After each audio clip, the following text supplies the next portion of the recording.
52 साल तक आरएसएस के मुख्यालय पर भारत का तिरंगा नहीं फहराया गया।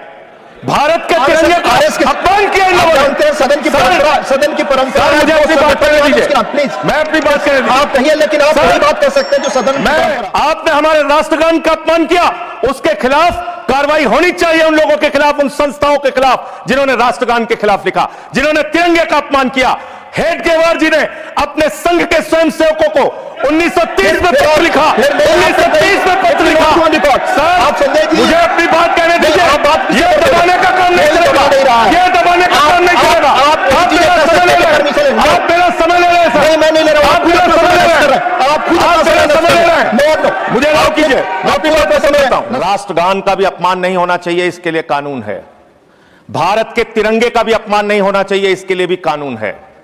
लेकिन मुझे बहुत हंसी आती है कि वो पार्टी इस बिल को लेकर आ रही है जिसने 52 साल तक, मान्यवर 52 साल तक आरएसएस के मुख्यालय पर भारत का तिरंगा नहीं फहराया गया।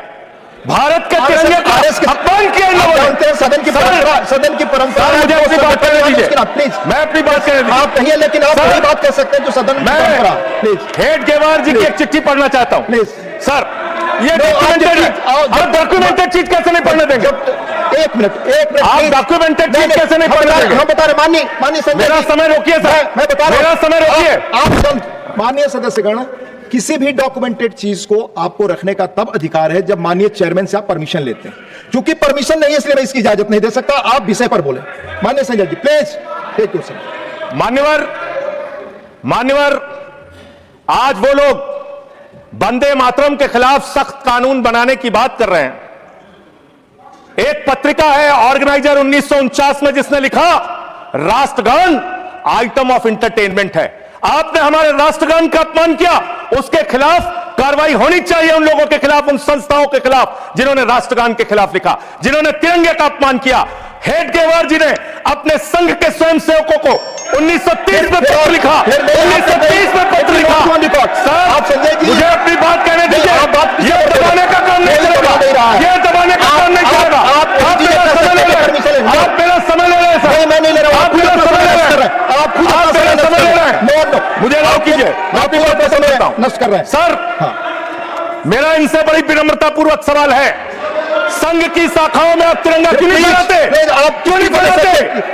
जो और वंदे मातरम की बात कर रहे हैं, जो ऑर्गेनाइजेशन वंदे मातरम हम भी लगाते हैं। नहीं बोलते, सुन लीजिए, खत्म कर रहा हूं सर। हाँ बोलिए। वंदे मातरम हम भी लगाते हैं। वंदे मातरम का मतलब होता है मातृभूमि की वंदना। भारत माता की जय हम लगाते हैं, मतलब होता है भारत माता की जय। पूरी दुनिया में हम अपनी भारत माता की जय जयकार करते हैं। आप उन भारत माता की बेटियों के सर तोड़ते हैं दिल्ली में। आप विषय पर नहीं बोल रहे, नहीं, आप विषय पर नहीं बोल रहे। आपको इस विषय पर बोलना ऑलरेडी मैं कह चुका हूं। प्लीज प्लीज, आप विषय पर तो मेरी बात दबा देंगे क्या? आप विषय पर कह रहा हूं तो मेरी बात दबा देंगे क्या सर?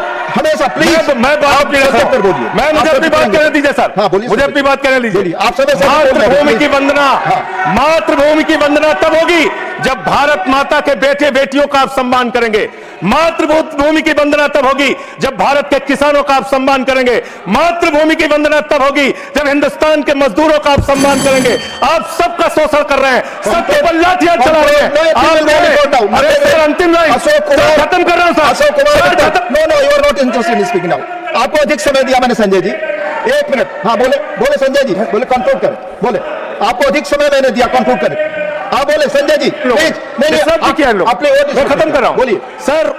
मैं पूरे विनम्रता के साथ, चेयर के प्रति पूरे सम्मान के साथ ये कहना चाहता हूं, जिन लोगों ने अब तक भारत के राष्ट्रगान तिरंगे का अपमान किया है, उनके खिलाफ कार्रवाई का भी बिल लेके आइए। हम उसका भी समर्थन करेंगे, इसका भी समर्थन कर रहे हैं। माननीय अशोक कुमार मित्तल जी, प्लीज।